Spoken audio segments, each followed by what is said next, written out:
માંડવી તાલુકા સહિત નગરના રાજપૂત સમાજ દ્વારા પુરુષોત્તમ રૂપાલા વિરુદ્ધમાં અપાયું પ્રાંત અધિકારીને આવેદનપત્ર। પુરુષોત્તમ રૂપાલા દ્વારા રાજપૂત સમાજની બહેનો વિશે અમાનનીય ટિપ્પણી કરાતા રાજપૂત સમાજનું થયું ક્રોધિત। સુરતના માંડવી તાલુકા સહિત નગરના રાજપૂત સમાજે પુરુષોત્તમ રૂપાલાની ટિકિટ તાત્કાલિક રદ કરવામાં આવે તેવી કરી પહેલ।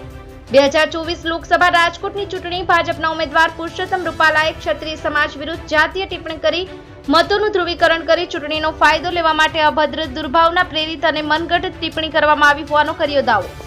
માંડવી તાલુકા સહિત નગરના રાજપૂત સમાજ દ્વારા માંગ કરવામાં આવી છે કે ચૂંટણી પંચ દ્વારા નિર્દેશિત ધારાધોરણ અને આચારસંહિતાનો ભંગ કરવા બદલ તેમજ ન્યાયિક મુક્ત ચૂંટણી કરવામાં આવે।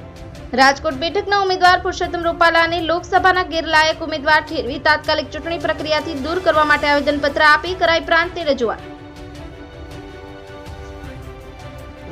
કોઈ પણ પક્ષનો મારો કે મારા સમાજનો કે રાજપૂત સમાજનો કોઈ પક્ષનો વિરોધ નથી, પણ જ્યારે ક્ષત્રિયાણીઓ વિશે, બહેન માતાઓ અને દીકરીઓ વિશે રૂપાલાએ જે કાંઈ ટિપ્પણ કરી એ અમારા સમાજ માટે યોગ્ય નથી। રાજપૂતો માટે પોતાનું માન સન્માન સૌથી ઉપર હોય છે।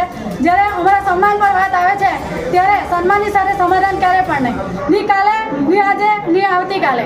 અને જ્યારે સમાનની વાત આવે છે ત્યારે સરકાર એટલું ધ્યાનમાં રાખવું જોઈએ કે જ્યારે અમારા રાજપૂતાણીઓ ક્ષત્રિયોએ જોહર કર્યા હતા, અમારા રાજપૂતોએ જ્યારે રજવાડાઓ દાનમાં આપ્યા હતા, તો એ વાતને નોંધમાં લેવી જોઈએ, ની કે આવી ટિપ્પણીઓને।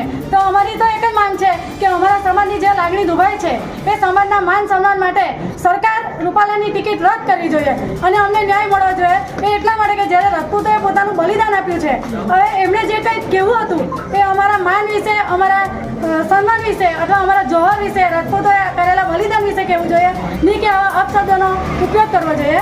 તો અમારી લાગણીને માનમાં રાખજો અને અમારી એક જ માંગ છે કે રૂપાલાની ટિકિટ રદ થાય અને એની જગ્યાએ બીજા કોઈ ઉમેદવારને લેવામાં આવે, એની સામે અમને કોઈ જ વાંધો નથી। અગાઉ જે કંઈ અમારી સંકલન સમિતિના સભ્યો જે કંઈ નિર્ણય લેશે તેમની સાથે અમારા સૌ બહેનોનું સમર્થન રહેશે અને હંમેશા અમે અમારી લડતમાં અમારા સમાજ સાથે રહેશું। એ વાત સરકારે હંમેશા ધ્યાનમાં લઈ અમારી માંગને પૂરી કરશો, એ જ અમારી નમ્ર વિનંતી। જય ભવાની, જય રાજપૂતાના।